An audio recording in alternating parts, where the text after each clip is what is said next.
ये वोट के समय पर जब जब भी चुनाव होते हैं तो वोट लेने के लिए ये ऐसी लुभावने वादे करने शुरू कर देते हैं। यही पहले कर्नाटक में हुआ, अब ये हिमाचल में आ रहा है। पर यहाँ पर इन्होंने ऐसा शुरू कर दिया हिमाचल में जिसमें कि वो सब्सिडी देंगे, गिफ्ट देंगे, सम्मान राशि देंगे, खटाखट स्कीम का पैसा देना शुरू कर दिया, 8,500 रुपया देंगे, महिलाओं का सम्मान करेंगे, पता नहीं क्या क्या शुरू करके पैसे लुटाना शुरू कर दिए। और थोड़े बहुत लोगों को थोड़ा बहुत पैसा मिलता है, उस पैसे की वजह से सरकारें बननी शुरू हो जाती हैं, सरकारें चलती नहीं हैं और सरकार निश्चिंत रहती है कि हमें तो पता है कि हमारे वोटर जिनको हमने पैसा दिया वो हमें वोट देंगे।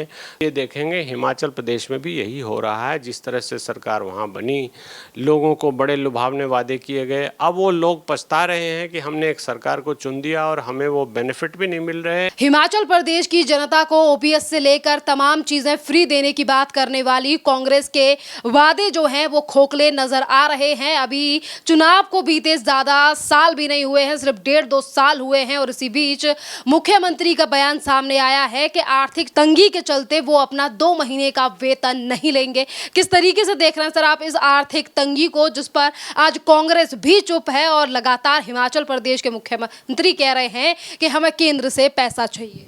देखिए, पहले ये कर्नाटक में हुआ, अब ये हिमाचल में हो रहा है, तो ये सबक सिखा रहा है लोगों को, सबको, कि वोट देने से पहले जो ये लुभावने वादे होते हैं वो उस धोखे में ना पड़े। और अगर आप उस धोखे में पड़कर वोट देते हैं और किसी ऐसी कांग्रेस जैसी पार्टी को जिताते हैं जो कि चुप हो जाती है जब ये पैसे ख़त्म हो जाते हैं, ये राजकीय कोष में एक तरह से ये बंदर बांट शुरू हो जाती है या छेद कर दिया जाता है, खटाखट स्कीम हो या क्या सम्मान राशि हो या कोई सब्सिडी हो या क्या क्या बहुत सारी चीज़ें, ये बहुत सारे जार्गन्स निकाल कर ये वोट के समय पर जब जब भी चुनाव होते हैं तो वोट लेने के लिए ये ऐसी लुभावने वादे करने शुरू कर देते हैं।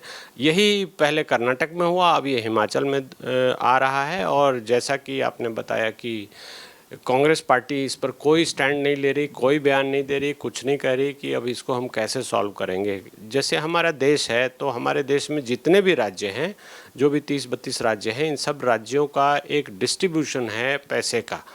जो देश के पास जो पैसा होता है वो सबको बांट कर दिया जाता है। सबका एक फार्मूला बनाया गया है कि किसके यहाँ से क्या खनिज आ रहे हैं, उसका राजस्व होता है। जीएसटी का एक बड़ा सोर्स है।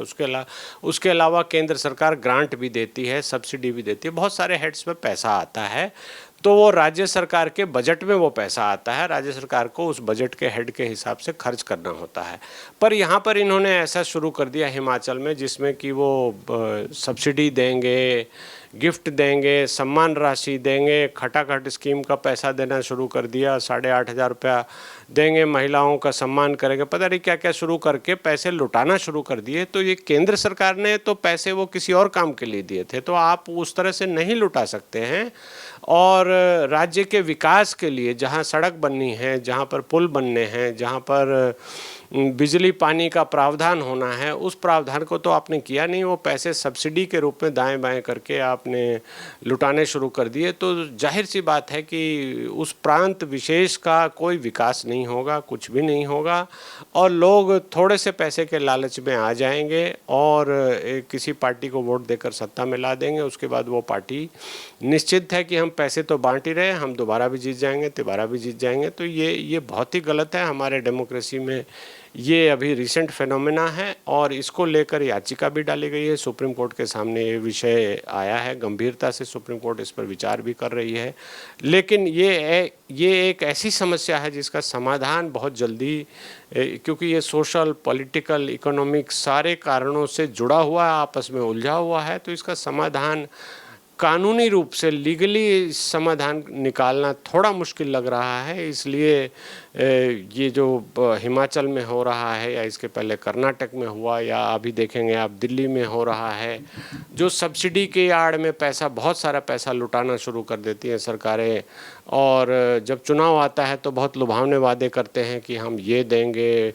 साउथ से ये शुरू हुआ था कि हम प्रेस देंगे, मिक्सी देंगे, पता नहीं क्या क्या देंगे, अनाज देंगे, चावल देंगे, टेलीविज़न तक दिए गए हैं, स्कूटर देने की भी बात हो रही है। तो आप देखिए कि ये कहाँ तक चला गया। जो एलिजिबल लोग हैं उनको थोड़ा पैसा तो मिल जाता है, लेकिन जो राज्य का विकास है, जो सड़क, बिजली, पानी, शिक्षा, हेल्थ, जो खर्च होना चाहिए, जो पूरी कम्युनिटी के लिए, पूरे समाज के लिए, पूरे जनता के लिए जो काम होने थे वो काम रुक जाते हैं और थोड़े बहुत लोगों को थोड़ा बहुत पैसा मिलता है। उस पैसे की वजह से सरकारें बननी शुरू हो जाती हैं, सरकारें चलती नहीं हैं और सरकार निश्चिंत रहती है कि हमें तो पता है कि हमारे वोटर जिनको हमने पैसा दिया वो हमें वोट देंगे, तो उस चीज़ को गिन लेते हैं और उसको गिनकर ये निश्चिंत रहते हैं कि हम कुछ करें ना करें, हमें तो जीत कर आना ही है। तो ये बहुत ही गलत प्रक्रिया अभी शुरू हो गई है और कांग्रेस ने इस चीज़ को बहुत ही आगे बढ़कर अभी शुरू किया। आपने देखा होगा पहले भी ये अभी से कुछ साल पहले मध्य प्रदेश में किया गया, वहाँ पे गड़बड़ियाँ हो गई। उसके बाद कर्नाटक में अभी 2-3 साल पहले, 4 साल पहले किया गया, फिर वहाँ पर सरकार का दिवालिया निकल गया। अब ये देखेंगे हिमाचल प्रदेश में भी यही हो रहा है। जिस तरह से सरकार वहाँ बनी, लोगों को बड़े लुभावने वादे किए गए, अब वो लोग पछता रहे हैं कि हमने एक सरकार को चुन दिया और हमें वो बेनिफिट भी नहीं मिल रहे। सरकार अब बहानेबाजी कर रही है और राज्य का जो विकास होना था, जो सड़कें बननी थी, जो बिजली वहाँ आनी थी, जो पुल बनने थे, जो स्कूल, हेल्थ और जो बाकी इंफ्रास्ट्रक्चरल फैसिलिटीज़ होनी थी या जो सरकार की ओर से और विकास के काम होने थे, वो विकास के काम अब खटाई में पड़ गए हैं और थोड़ा पैसा कुछ लोगों को देने के नाम पर ये एक तरह का झोलबाजी हो जाती है। तो ये एक बहुत ही गंभीर विषय है और वोटर्स को ये चीज़ हमेशा सोचनी चाहिए कि हम वोट किन कंसिडरेशंस पर दें और जो लोग बोल रहे हैं उनसे सबसे पहले पूछे कि चलो आप 8,000 रुपये महीना किसी सबको देंगे, महिलाओं को देंगे। तो हमारे प्रदेश में इतने 10 करोड़ महिलाएं हैं, 8 करोड़ महिलाएं हैं, 2 करोड़ महिलाएं हैं, तो इतना पैसा बनता है, इसका प्रोविज़न आपने कहाँ किया है, कैसे करेंगे, कौन से बजट से करेंगे? हमारे राज्य का बजट तो इतना ही है। तो आप ये झूठ बोल रहे हैं, आप थोड़े दिन 1 महीने, 2 महीने, 3 महीने देंगे, उसके बाद आप बहानेबाजी शुरू कर देंगे। तो ये वोटर को सोचना होगा, गंभीरता से सोचना होगा कि उनको थोड़ा पैसा अपने स्वार्थ पूर्ति के लिए चाहिए या उनको एक अच्छी सरकार चाहिए जो वहाँ पर कानून व्यवस्था करे, सड़कें बनाए, पुल बनाए और हेल्थ केयर का सुधार करे, शिक्षा का सुधार करे और समाज का ही, पूरे प्रदेश का विकास करे। उसकी बजाय थोड़े लोगों को पैसे, थोड़े बहुत पैसे दे दबाकर महीने में कुछ पैसा देकर और वोट लेकर वो बैठ जाए। उसके बाद सरकार निश्चिंत रहे कि हमें अब कुछ नहीं करना, हमें तो जो हमारे वोटर हैं वो हमें जिता ही देंगे, हमने उनको पैसा दिया है। एक तरह से ये वोट खरीद का मामला बनता है। तो ये बहुत ही दुर्भाग्यपूर्ण है और हमारी डेमोक्रेसी के लिए बहुत ही डैमेजिंग है। इस चीज़ को बहुत गंभीरता से सोचना होगा, समझना होगा और तब वोटर को इस पर क्वेश्चन मार्क लगाना होगा कि आप जो ये बातें बोल रहे हैं इसका प्रोविजनिंग कहाँ से है, इसकी फंडिंग कहाँ से है। ये इसका मतलब आप ये पैसा काट कर, किसी हेड का पैसा काट कर, जैसे सड़क का पैसा है, मान लीजिए 1000 करोड़ रुपए सड़क के लिए आया है और आपने 2000 करोड़ की सब्सिडी अनाउंस कर दी, तो वो 1000 करोड़ सड़क का वहाँ चला जाएगा, हेल्थ का भी चला जाएगा। तो ये बहुत ही गलत है और इस ट्रेंड को रोकना पड़ेगा।